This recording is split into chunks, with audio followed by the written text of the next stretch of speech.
단 하루도 그냥 살지 않았어요. 가장 큰 위기는 아무 변화가 없는 거예요. 나는 안 된다고 생각하는데 벗어나세요. 흙수저 타령 이런 거 그만하세요. 이제 제 얘기 좀 간단하게 할게요. 저는 우연히 아주 운이 좋아가지고만 32살에 대우그룹의 임원이 된 적이 있었어요. 어느 날 초인종이 울려서 갔더니 한 60대 양반이 왔더라고요. 그래서 당신 누구냐니까 오늘부터 당신을 모시기로 한 기사라는 거예요. 그래가지고서는 갔더니 이게 리얼 상황이더라고요. 그래서 그때 대국으로 비하는 세계경이라고 하는 부위를 책임지는 임원으로 갔어요. 참 열심히 했어요. 그런데 내가 몰랐던 거는 우리나라가 IMF가 오는 걸 몰랐었어. 그런데 IMF가 오늘 때 대우그룹은 자금 조달을 전부 해소했었어요. 그러다 보니까 금융이 돌아가지가 않는 거였어요. 그게 대우금이 무너지게 된 계획이에요. 그러고 나니까 누군가는 경영 책임을 져야 될 것 같아서 제일 먼저 사표 쓰고 나온 게 나중에 보니까 저더라고요. 내 나이 45이었습니다.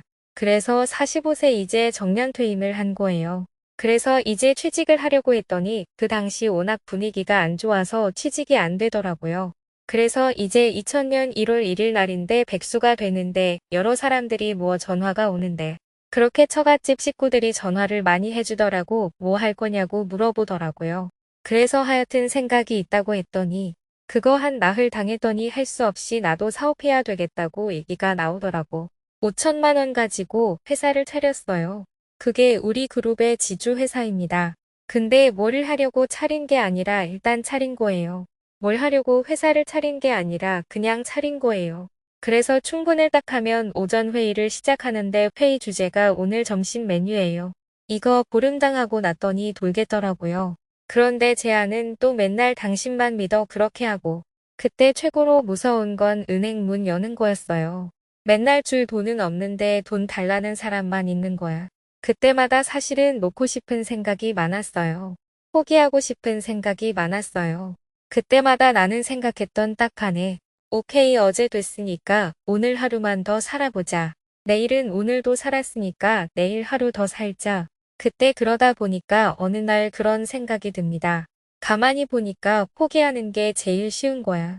근데 포기하는 거 어떻게 제일 좋은 게 자살하면 되는 거더라고 할 수 있는 게 없더라고. 마누라를 보고서는 그동안 미안했더라. 그래서 미안하다고 그랬어요. 고마워서 고맙다고 그랬어요. 모든 사람을 만나는 사람한테 미안하다고 고맙다는 소리만 했어요. 근데 웃기는 거는요. 15일이 지났는데 자살할 이유가 없어졌어요. 훗날 사업하고 시작해서 말도 안 하던 애들이 얘기를 하기 시작하더라고요. 그 다음에 마누라가 힘내라 그러더라고요. 은행 사람들이 다시 서류 내보라고 그러더라고요. 우리 직원들이 더 열심히 일을 하더라고요. 남들이 저보고 기적의 주인공이라고 신화의 주인공이라는데 그 본질을 하나 얘기해 드릴게요. 내가 잘난 척하고 내가 똑똑한 척하면서는 전혀 안 됐어요. 그런데 미안한 줄 알고 고마운 줄 아니까 되기 시작합니다. 여러분이 성공하고 싶으면 여러분을 도와주는 사람들이 있어야 돼요. 내가 왜 서두에 이런 얘기를 하냐면 도전해 보라고 하면 많은 사람이 늦었다고 그래요. 나는 45살 때 시작했어요. 그 다음에 돈 없다고 그래요. 5천만 원 가지고 시작했어요. 그 다음에 그 분야의 전문가가 아니라 그래요. 나는 생명공학과 약학과 의학을 다 독학한 사람이야.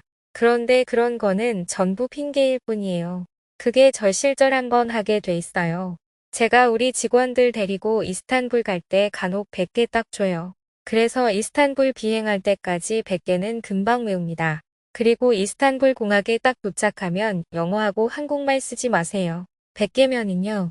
먹고 사는데 터키에서 전혀 지장이 없어요. 그럼 일주일쯤 있으면 단 500개 외우거든요.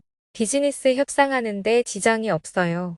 근데 터키어를 공부하는데 4년 걸리거든요. 그런데 출장 다니면서 공부하는데 일주일이면 충분하거든요. 그게 다 우리가 가지고 있는 관념의 허구입니다. 결론적으로 탁 얘기하면 나는 2000년에 5천만 원 가지고 시작했어요.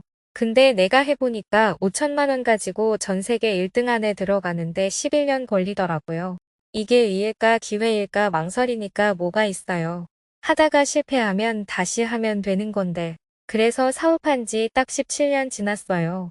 전 세계 제약업계에서 셀트리온 회사를 모르는 회사는 없습니다.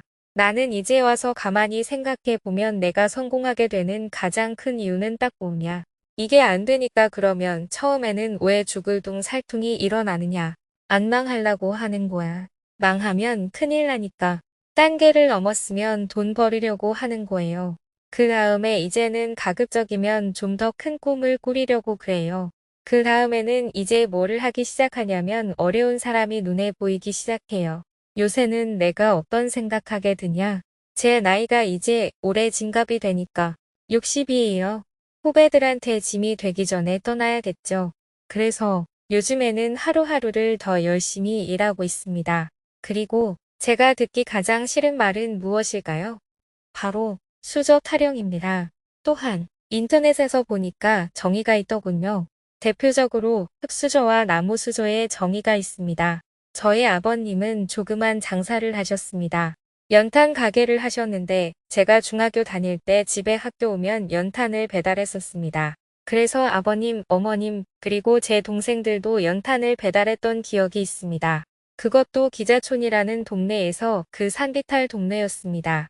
그리고 대학교 다닐 때는 택시기사를 알바를 하면서 24시간 택시를 몰고 24시간 학교에 다녔습니다.